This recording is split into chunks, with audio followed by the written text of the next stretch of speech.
ہزاروں سال پہلے کی بات ہے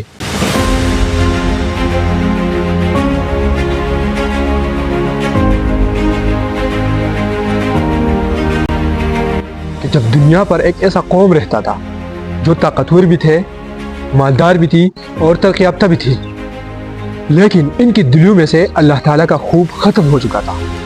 انہوں نے پتھر کی بت بنائی اور ان کے سامنے جھکنے لگے، لیکن ان کو نہیں معلوم تھا کہ بہت جلد ایسا طوفان آنے والا ہے جو دنیا کی تاریخ کو بدل دے گا۔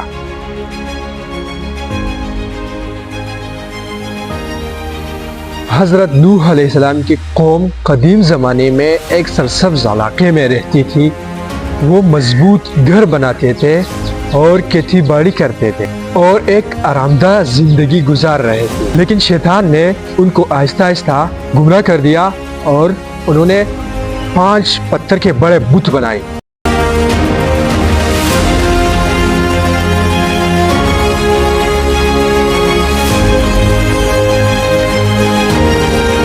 اور ان کے سامنے جھکنے لگے۔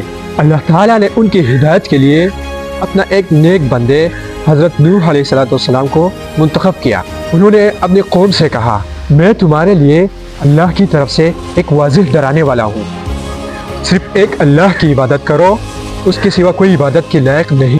لیکن قوم نے انکار کر دیا۔ قوم کے سرداروں نے کہا کہ ہم تمہیں اپنے جیسا انسان دیکھتے ہیں، ہم تمہارے بات کیوں مانیں؟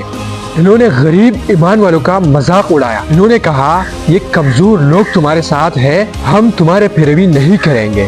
حضرت نوح علیہ السلام نے دن میں بھی دعوت دی، رات میں بھی دعوت دی، اکیلے بھی دعوت دی اور سب کے سامنے بھی دعوت دی، لیکن لوگ اپنے کانوں میں انگلیاں ڈال لیتے اور منہ پھیر لیتے۔ 950 سال تک حضرت نوح علیہ السلام نے اپنے قوم کو ڈرایا، لیکن بہت کم لوگ ایمان لائے۔ حضرت نوح علیہ السلام نے اللہ سے دعا کی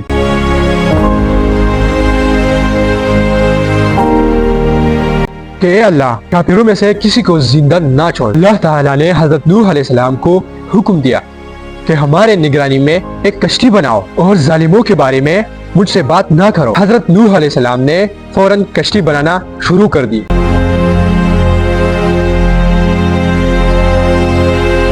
جب بھی ان کے قوم وہاں سے گزرتے ان کا مذاق اڑاتے۔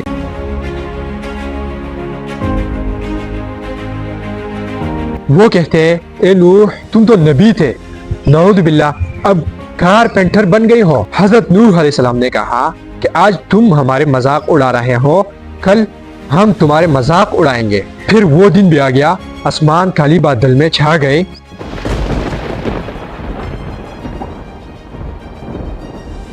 اور اللہ تعالیٰ کا وعدہ پورا ہونے لگا۔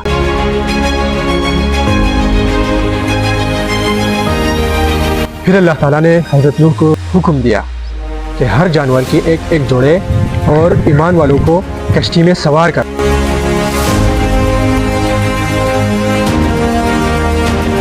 حضرت نوح علیہ السلام نے ایمان والوں کو کشتی میں سوار کر دیا۔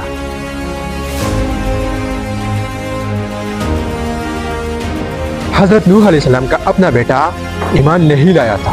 آپ نے اسے آواز دی، ہمارے ساتھ کشتی میں آ جاؤ اور کافروں کے ساتھ نہ رہو، لیکن اس نے جواب دیا، میں پہاڑ پر چڑھ جاؤں گا، وہ مجھے بچا لے گا۔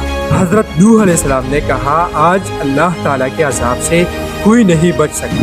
پھر ایک بڑی موج آئی اور ان کا بیٹا ڈوب گیا۔ آسمان سے موسلادھار بارش ہونے لگی۔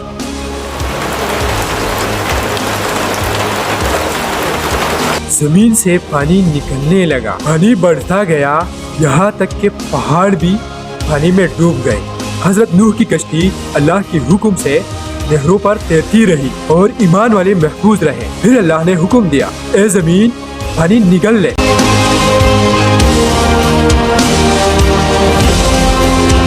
اور اے آسمان رک جاؤ۔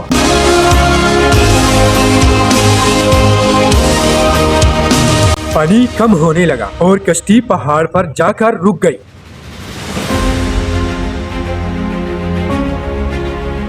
اللہ تعالیٰ نے ایمان والوں کو بچا لیا اور ایک نئی زندگی شروع ہوئی۔ یہ واقعہ ہمیں سکھاتا ہے اللہ پر یقین رکھنے والے ہمیشہ مضبوط ہوتے ہیں، چاہے پوری دنیا ان کے خلاف کیوں نہ ہو۔